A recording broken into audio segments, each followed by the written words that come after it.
Until now, the Black Death has usually been framed as Europe's medieval catastrophe. Documentaries, novels, even textbooks tend to open with the same images.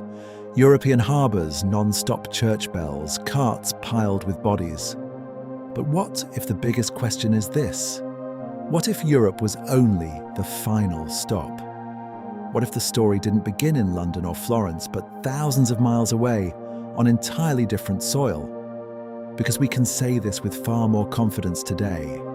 The Black Death's origin was most likely not Europe. In recent years, genetic evidence has pushed the trail back towards Central Asia, toward the Tian Shan region near Lake Issyk-Kul, along the corridor that sits close to today's Kyrgyzstan-China border. DNA recovered from burials dated to 1338 to 1339 points to Yersinia pestis strains closely tied to the lineage that would ignite the 14th century pandemic. For centuries, it started in Europe, worked as a simple opening, but it was never the whole picture. The real shock is this: how did a bacterium rooted in the ecology of the steppes become a continent-spanning apocalypse? Plague biology is brutally simple. Fleas, rodents, and dense human contact. A bite, then fever, chills, vomiting, then the terrifying swellings in the lymph nodes, buboes, under the arms or along the neck. And sometimes it didn't even take days. When the pneumonic form took hold, infection could spread through the air in close quarters, turning breath itself into a weapon. People believed the air had been poisoned because they had no language for the invisible. So how did it move so fast? The answer sits inside the medieval world's own success: connectivity. Trade routes stitched Eurasia together more tightly than most people imagine. Under powerful empires and merchant networks, caravans moved silk, spices, and furs across enormous distances, along with stowaways no one could see. Plague didn't travel like an army. It traveled like commerce, through inns, warehouses, ports, and shipholds. One important nuance matters here.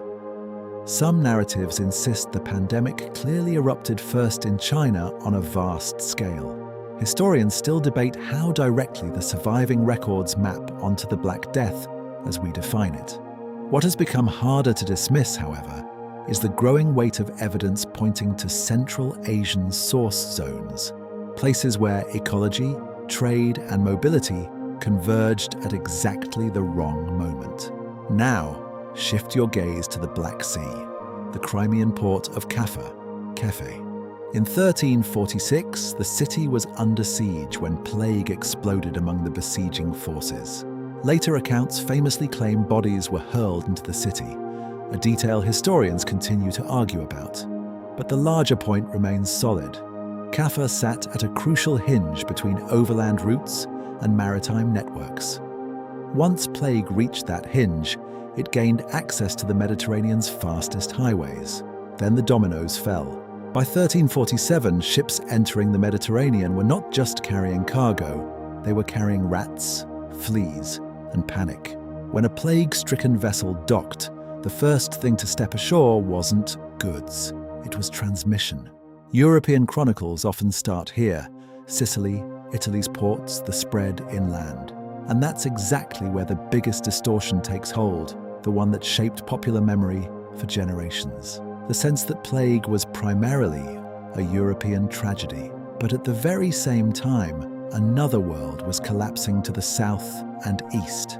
The Black Death struck the Middle East and North Africa with devastating force. In late 1347, plague reached Alexandria and rapidly spread to Cairo, one of the greatest cities of the medieval world. Order broke down, labor vanished, prices surged, administrative systems strained under mass mortality. Damascus and its surrounding regions suffered grievously as well. This was not a footnote to Europe's disaster.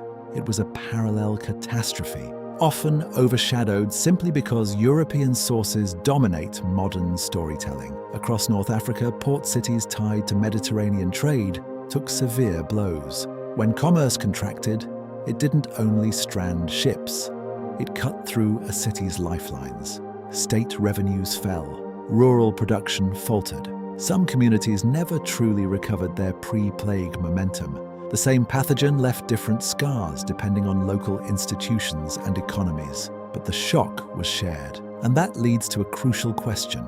If the demographic earthquake in Europe helped fracture feudal arrangements, why didn't the same mechanism produce identical outcomes in Cairo or Damascus? Because the underlying systems were different. Land tenure, labor organization, taxation, and state power followed different logics. Yet the common denominator was the same everywhere. When people disappear, everything recalibrates. Wages, food, security, authority. In Europe, the disaster was more than a death toll. It was a collapse of social trust. People fled their own families. Houses were sealed shut. Those assigned to carry the dead often died themselves, and bodies piled up faster than any city could bury them. In some places, bells were silenced because even the sound of mourning had become a form of contagion, spreading fear. And human beings hate uncertainty. The larger the uncertainty, the stronger the demand for a culprit. Rumors metastasized, scapegoats appeared, conspiracies flourished.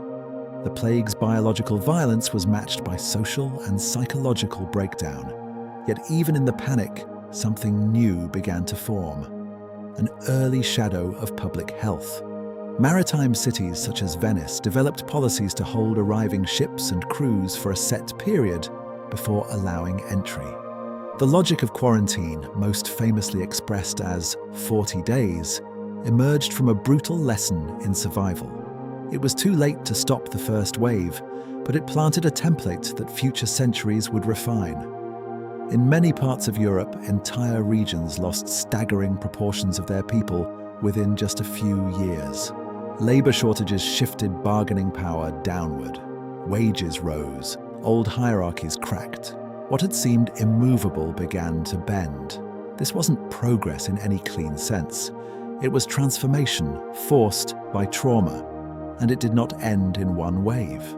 The first great blow landed between roughly 1346 and 1353, but plague returned again and again for centuries. People didn't ask, "Is it over?" once. They asked it repeatedly. There is also a northern and inland dimension often missed in the standard story: the Black Sea's northern networks, steppe corridors, and trading cities that were not merely conduits to Europe, but victims in their own right. When caravan routes weakened, it wasn't only goods that stopped moving. Information fractured as well. That's part of why the same disaster can look like different events in different chronicles and languages. So did plague hit Europe the hardest? Not exactly. The impact was different, not necessarily greater. In Europe, death also carved itself into art, motifs like the Dance of Death, skeletons leading kings and peasants alike into the grave, insisting on a single truth: mortality equalizes. At the same time, cities wrestled with practical measures they had never faced at this scale: burial logistics, street sanitation, port controls.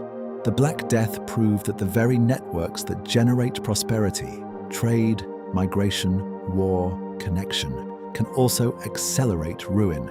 But Europe, Cairo, the Black Sea ports, the steppe corridors, all were forced to confront the same reality. Civilization is more fragile than it looks. And the most unsettling question lingers: in a world more connected than ever, under what conditions does history find a way to repeat itself?